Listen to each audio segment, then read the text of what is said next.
Love with God channel daily gospel மத்தேயு நற்செய்தியிலிருந்து வாசகம். அதிகாரம் 8, இறைவார்த்தைகள் 5 முதல் 11 வரை. இயேசு கப்பர்நாகுமுக்குச் சென்றபோது நூற்றுவர் தலைவர் ஒருவர் அவரிடம் உதவி வேண்டி வந்தார். ஐயா, என் பையன் முடக்குவாதத்தால் மிகுந்த வேதனையுடன் படுத்து கிடக்கிறான் என்றார். இயேசு அவரிடம், நான் வந்து அவனை குணமாக்குவேன் என்றார். நூற்றுவர் தலைவர் மறுமொழியாக, ஐயா, நீர் என் வீட்டிற்குள் அடியெடுத்து வைக்க நான் தகுதியற்றவன். ஆனால் ஒரு வார்த்தை மட்டும் சொல்லும், என் பையன் நலமடைவான். நான் அதிகாரத்துக்கு உட்பட்டவன். என் அதிகாரத்துக்கு உட்பட்ட படைவீரரும் உள்ளனர். நான் அவர்களுள் ஒருவரிடம் செல்க என்றால் அவர் செல்கிறார். வேறு ஒருவரிடம் வருக என்றால் அவர் வருகிறார்.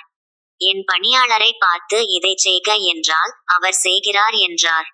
இதை கேட்டு இயேசு வியந்து தம்மை பின்தொடர்ந்து வந்தவர்களை நோக்கி, உறுதியாக உங்களுக்குச் சொல்கிறேன், இஸ்ரேலர் யாரிடமும் இத்தகைய நம்பிக்கையை நான் கண்டதில்லை.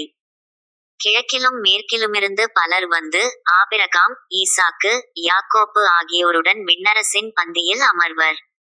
இது ஆண்டவர் வழங்கும் அருள்வாக்கு. இறைவா, உமக்கு நன்றி.